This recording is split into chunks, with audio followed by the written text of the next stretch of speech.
Ayan, ang daming naging bunga ng langka, oh. At nilagyan na namin ng mga plastic o supot para hindi siya tusukin ng mga insekto. Ayan, nakakatuwa naman tong puno ng langka na to. Ang daming bunga. Ayan, oh, ito na yung malaki. Sa ano siya yung sangan niya na dahil mabigat na, oh.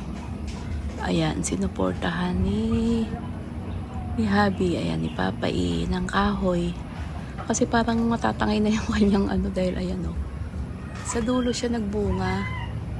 Ayan, syempre bumibigat, mabigat siya.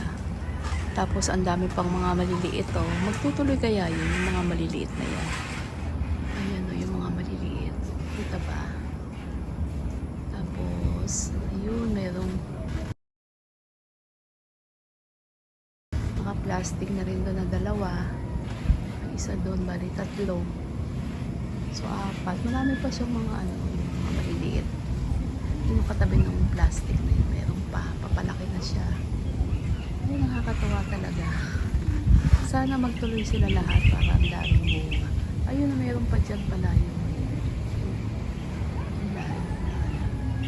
Ayun, meron pa pala doon. Oh, yun, oh, yun.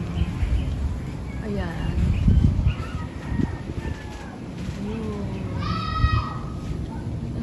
Sa mga dulo-dulo, sa bandang dulo, ayun, meron pa din. Ang dami talagang naging bunga. Pero siguro yung iba hindi na magtutuloy. Ayan, meron pa dyan. Yan. May isa pa din doon.